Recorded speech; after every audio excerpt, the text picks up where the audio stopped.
नमस्कार विद्यार्थी आणि पालक मित्रांनो, स्वागत आहे तुमचं परत एकदा आपल्या यूट्यूब चॅनलमध्ये। तर पहा, आज आपण सविस्तर चर्चा करणार आहोत। महाराष्ट्र स्टेटमध्ये तुम्हाला एक प्रायव्हेट किंवा सेमी गव्हर्नमेंट एमबीबीएसचं कॉलेज बघायला मिळेल, ज्याचं की नाव तुम्हाला doctor Rajendra Gode medical college Amravati या ठिकाणी बघायला मिळतं। लास्ट इयर हे कॉलेज जे आहे ते महाराष्ट्र स्टेटमध्ये ॲज अ सेमी गव्हर्नमेंट किंवा प्रायव्हेट एमबीबीएस कॉलेज म्हणून चालू झालेलं आहे। याला तुम्ही सेमी गव्हर्नमेंट का बरं बोलू शकता? कारण जर तुम्ही कॅटेगरीमध्ये येताय महाराष्ट्र स्टेटच्या, तुमच्याकडे डोमासाईल आहे आणि तुमच्याकडे कॅटेगरीचे पूर्ण डॉक्युमेंट आहे, तुमची इन्कम जर 8 लाखाच्या खाली आहे, एससी एसटी साठी कुठलाही इन्कमचा रूल नाहीये, तर तुम्हाला या ठिकाणी कॅटेगरीची पूर्णच्या पूर्ण स्कॉलरशिप किंवा बेनिफिट जे आहे ते 100% या ठिकाणी बघायला मिळतं। त्यामुळे तुम्ही याला जे आहे ते सेमी गव्हर्नमेंट एमबीबीएस कॉलेज पण घेऊन चलू शकता। तर या ठिकाणी जर समजा तुम्ही ॲडमिशनचा विचार करत आहात एमबीबीएस कोर्ससाठी, तर तुम्हाला 2024 मध्ये ऑफिशियल या ठिकाणी किती फीस पे करावी लागेल तर याची मी सविस्तर इन्फॉर्मेशन तुमच्याबरोबर शेअर करणार आहे। या ठिकाणी मी तुम्हाला शेअर करेल की तुम्हाला कोणत्या कॅटेगरीसाठी या ठिकाणी किती ट्युशन फीस लागेल किंवा किती डेव्हलपमेंट फीस पे करावी लागेल, त्याचबरोबर अदर चार्जेस किती आहेत, तुम्हाला या ठिकाणी डिपॉझिट किती रुपये देणं पडेल, डिपॉझिट तुम्हाला कधी परत मिळेल, तुम्हाला हॉस्टेलची फीस किती आहे, मेसची फीस किती आहे, हॉस्टेलसाठी डिपॉझिट किती आहे, त्याची एकदम सविस्तर चर्चा आपण या छोट्याशा व्हिडिओमध्ये करणार आहोत। तर तुम्ही पूर्ण व्हिडिओ पहा, तुमचा प्रत्येक डाऊट या ठिकाणी जो आहे तो सॉल्व्ह होऊन जाईल। त्याचबरोबर जर समजा तुम्ही चॅनलवर पहिल्यांदा आला असाल तर चॅनलला सबस्क्राइब करून आमच्यासोबत जुडून राहा, जेणेकरून महाराष्ट्र स्टेटमध्ये जेवढे काय एमबीबीएस पासून बीएससी नर्सिंग, एएनएम, जीएनएमचे कॉलेज राहतील समजा मेडिकल फील्डचे, तर त्याची पूर्ण इन्फॉर्मेशन विथ डिटेल एक्सप्लेन करून आम्ही तुमच्याबरोबर शेअर करू। त्याचबरोबर काउन्सिलिंग प्रोसेस पूर्णच्या पूर्ण आम्ही हर एक पीडीएफ, प्रत्येक नोटीस जी आहे ती एकदम डिटेलमध्ये एक्सप्लेन करून तुमच्याबरोबर नक्की शेअर करू।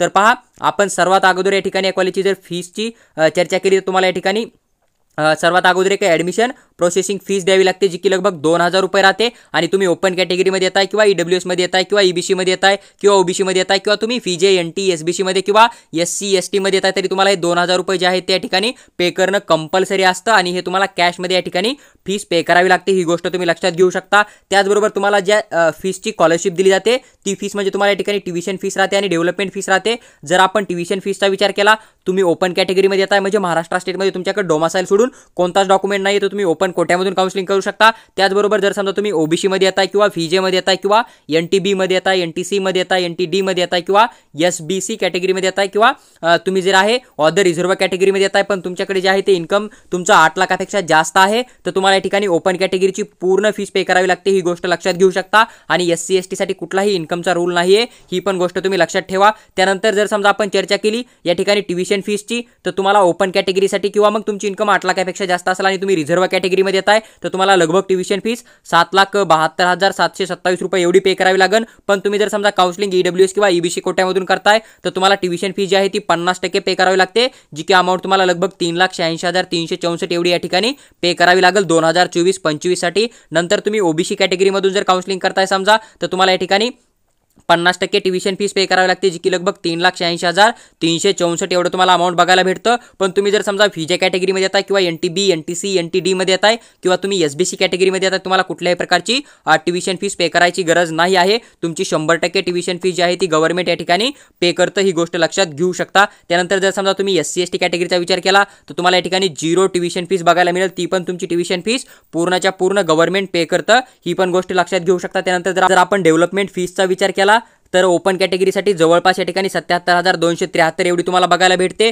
त्याचबरोबर जर समजा आपण ईडब्ल्यूएस किंवा ईबीसी कोट्यामधून काउन्सिलिंग करतोय, तर तुम्हाला ट्युशन फीस बरोबर डेव्हलपमेंट फीस पण जी आहे ती 50% द्यावी लागते, जी की लगभग 38,637 रुपये तुम्हाला बघायला भेटते। त्यानंतर तुम्ही ओबीसी मधून काउन्सिलिंग करताय, तुम्हाला फक्त ट्युशन फीस 50% द्यावी लागते, बाकी तुम्हाला डेव्हलपमेंट फीस या ठिकाणी 100% पे करावी लागते, जी की लगभग 77,273 रुपये तुम्हाला बघायला भेटते। नंतर तुम्ही फीजे मध्ये येताय किंवा एनटीबी, एनटीसी, एनटीडी मध्ये येताय किंवा एसबीसी कॅटेगरीमध्ये येताय, तुम्हाला फक्त डेव्हलपमेंट फीस 100% पे करावी लागते, जी की 77,273 रुपये एवढी तुम्हाला बघायला भेटते। बाकी एससी एसटी कॅटेगरीमध्ये तुम्ही येताय, तर तुम्हाला या ठिकाणी डेव्हलपमेंट फीस पण 100% गव्हर्नमेंट पे करतं, म्हणजे तुम्हाला ट्युशन प्लस डेव्हलपमेंट फीस कुठल्याही प्रकारची पे करायची गरज नाही आहे। तर टोटल तुम्हाला या ठिकाणी फक्त 2000 रुपयामध्ये तुमचं ॲडमिशन या ठिकाणी होऊन जाईल। तर पहा, आता जी काय अदर फीस राहते, तुमच्याकडून एक कॉलेजसाठी या ठिकाणी डिपॉझिट घेतलं जातं, जे की एक टाइम तुमच्याकडून ॲट द ॲडमिशन ज्यावेळेस करताल त्यावेळेस घेतलं जाईल आणि ते तुम्हाला रिफंड आहे। ज्यावेळेस तुमची डिग्री कंप्लीट होईल त्यावेळेस तुम्हाला ते डिपॉझिट परत दिलं जातं। जवळपास 1 लाख रुपये डिपॉझिट जे आहे ते कॉलेजचे डिपॉझिट या ठिकाणी घेतलं जातं आणि सर्व कॅटेगरी जेवढ्या काय स्टेट कॅटेगरीमध्ये आहेत त्या सर्व विद्यार्थ्यांना हे डिपॉझिट या ठिकाणी देणं कंपल्सरी आहे, ही गोष्ट तुम्ही या ठिकाणी लक्षात घेऊ शकता। त्यानंतर जर समजा तुम्ही एक विचार केला की तुम्हाला या ठिकाणी एक लॅबोरेटरी डिपॉझिट द्यावं लागतं, ते पण एक टाइम द्यावं लागतं आणि ते पण तुमची डिग्री झाल्याच्या नंतर तुम्हाला परत दिलं जातं। सर्व कॅटेगरीसाठी तुम्हाला सेम अमाऊंट बघायला भेटतं, जे की जवळपास 30,000 रुपये एवढं तुम्हाला या ठिकाणी डिपॉझिट देणं पडेल। हे पण तुम्हाला तुमची डिग्री कंप्लीट झाल्यावर परत नक्की भेटून जाईल। त्यानंतर जर समजा तुम्ही या ठिकाणी लायब्ररी डिपॉझिट बघितलं ते पण तुम्हाला एक टाइम द्यावं लागतं आणि ते पण तुमची डिग्री झाल्याच्या नंतर तुम्हाला परत मिळतं. तर जवळपास 30,000 रुपये त्याचं पण अमाऊंट आहे. सर्व कॅटेगरीसाठी सेम अमाऊंट तुम्हाला या ठिकाणी पे करावी लागेल. जे काही तुमचं लॅबचं डिपॉझिट आहे जवळपास 30,000 रुपये तुम्हाला या ठिकाणी देणं पडेल. त्याच्यानंतर एक ग्रुप इन्शुरन्स नावाची फीस असते जी की 3,000 रुपये आहे आणि ही पण सर्व कॅटेगरीसाठी समान फीस तुम्हाला बघायला या ठिकाणी मिळून जाईल. त्यानंतर जर आपण समजा विचार केला की तुम्हाला टोटल अमाऊंट या ठिकाणी किती पे करावे लागेल, जर समजा तुम्ही ओपन कॅटेगरीमध्ये येताय, तुमच्याकडे डोमासाईल सोडून अदर डॉक्युमेंट नाही, किंवा तुम्ही ओबीसी कॅटेगरीमध्ये येताय, व्हीजे कॅटेगरीमध्ये येताय, एनटीबी, एनटीसी, एनटीडी मध्ये येताय, पण तुमचं इन्कम जे आहे किंवा एसबीसी मध्ये येताय तुमचं इन्कम 8 लाखापेक्षा जास्त आहे, तर तुम्हाला जवळपास 10,15,000 एवढी फीस या ठिकाणी फर्स्ट इयरसाठी पे करावी लागेल. बाकी डिपॉझिट जे आहे ते तुम्हाला second year, third year, fourth इयरला द्यायची गरज नसते, ते तुम्हाला परत मिळून जातं लास्ट इयरला. ही गोष्ट तुम्ही लक्षात घेऊ शकता. त्यानंतर जर समजा तुम्ही ईबीसी किंवा ईडब्ल्यूएस कोट्यामधून काउन्सिलिंग करताय तर जवळपास तुम्हाला 5,90,001 एवढी तुम्हाला या ठिकाणी फीस पे करावी लागेल. जर तुम्ही ओबीसी कॅटेगरीमधून करताय तर 6,28,637 तुम्हाला टोटल फीस बघायला भेटते. यामधून तुम्हाला जे काही डिपॉझिट घेतलं जाणार आहे 1,60,000 रुपये जवळपास, ते तुम्हाला पूर्णच्या पूर्ण या ठिकाणी रिफंड आहे. ही गोष्ट लक्षात घेऊ शकता. त्यानंतर तुम्ही व्हीजे, एनटीबी, एनटीसी, एनटीडी मधून येताय तर तुम्हाला जवळपास 2,42,273 एवढी फीस या ठिकाणी पे करावी लागेल. जर तुम्ही एससी एसटी कॅटेगरीमध्ये येताय तर तुम्हाला या ठिकाणी 1,65,000 एवढी फीस पडते आणि यापैकी जवळपास 1,60,000 रुपये तुमचे रिफंड येणार आहे. म्हणजे तुम्हाला जवळपास 5,000 मध्ये एससी एसटी कॅटेगरीच्या विद्यार्थ्यांना या ठिकाणी ऍडमिशन मिळून जाईल. पण डिपॉझिट तुम्हाला at the time of admission देणं पडतं, ते 4 वर्षानंतर परत मिळतं. ही पण गोष्ट तुम्ही थोडक्यात लक्षात घेतलेली खूप महत्त्वाची आहे. त्यानंतर जर समजा तुम्ही विचार केला की तुम्हाला फीस कशी पे करावी लागेल, तर ह्यांनी जे काय डिमांड ड्राफ्ट आहे तर एक नॅशनल बँकचा तुमचा डीडी लागेल आणि जे काय ह्यांचं बँक डिटेल वगैरे आहे त्यांनी या ठिकाणी पूर्णपणे मेन्शन केलेले आहे. तुम्ही याचा पण एक स्क्रीनशॉट काढून घेऊ शकता, कारण तुम्हाला ज्यावेळेस कॉलेज अलॉटमेंट होईल त्यावेळेस तुम्हाला डीडी कोणत्या नावानं काढायचा आहे, तर doctor Rajendra Gode medical college Amravati या नावानं तुम्हाला जो आहे तो डीडी काढायचा आहे, किंवा डायरेक्ट तुम्ही यांना अकाउंटमध्ये पण पैसे पे करू शकता. तर यांनी या ठिकाणी जी इन्फॉर्मेशन दिली आहे त्याचा तुम्ही एक स्क्रीनशॉट घेऊ शकता. तर पहा, हे जे काय फी स्ट्रक्चर आहे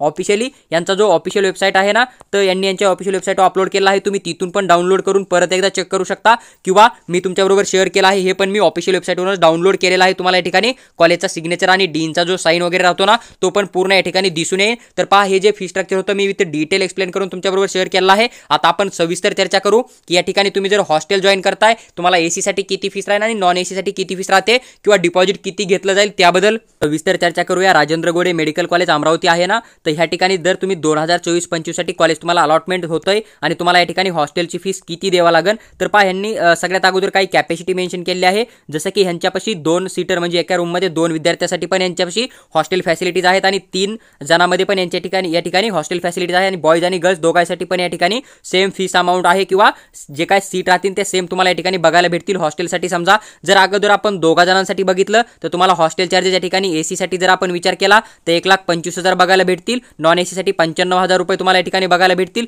तुम्ही जर मेस चार्जचा विचार केला तर जवळपास 45,000 रुपये या ठिकाणी मेस चार्ज तुम्हाला बघायला भेटतो, जो की नॉन एसी साठी तुम्हाला सेम बघायला भेटेल. त्यानंतर तुमच्याकडून एक सिक्युरिटी डिपॉझिट घेतलं जातं, जे की तुम्हाला समजा जे काय तुमचं इलेक्ट्रिसिटी असतं ना तर त्याच्याबद्दल तुमच्याकडून एक डिपॉझिट घेतलं जाईल. जर तुम्ही एसी मध्ये राहताय तर 25,000 रुपये तुमच्याकडून डिपॉझिट घेतलं जातं. नॉन एसी मध्ये राहताय तर जवळपास 15,000 रुपये तुमच्याकडून या ठिकाणी डिपॉझिट घेतलं जातं.